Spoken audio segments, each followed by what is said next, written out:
The untold truth about a girl who was all by herself. You said, I don't usually talk about this. Not because it didn't happen, but because every time I tried to explain it, it sounds crazy. But it wasn't crazy. It was real. At least it felt real. This is my nightmare. Beat It started like any normal night. I remember checking the time on my phone. 2:17 a.m. I couldn't sleep. Nothing unusual about that. My room was quiet. The fan was humming. The street outside was dead silent. I closed my eyes. And that's when it began.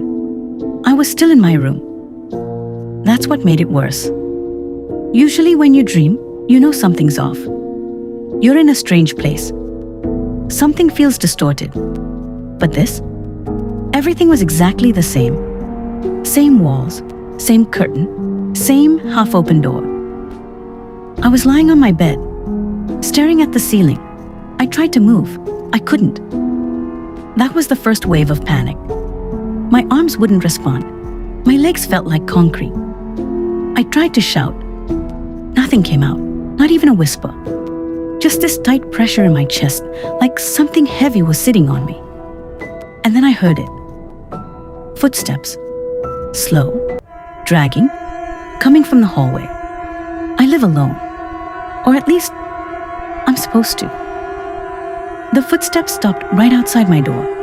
I could see the gap under it, and then a shadow. My heart was pounding so hard I thought it would wake me up. I told myself, this is a dream.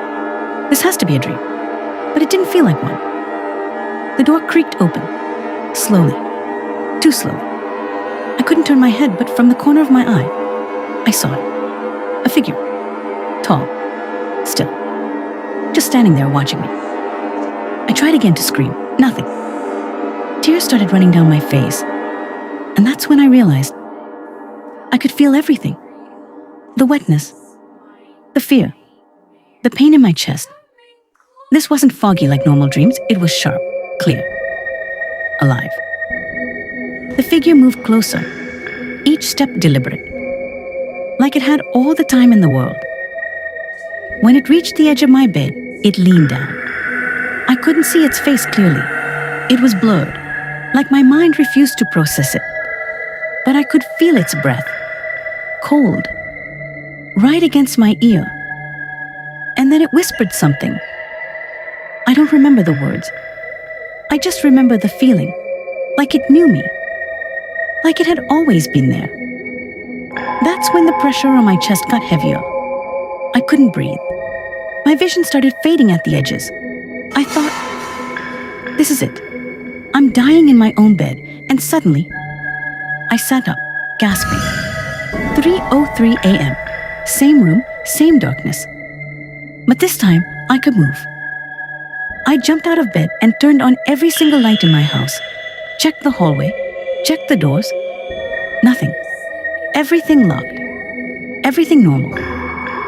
But something felt different.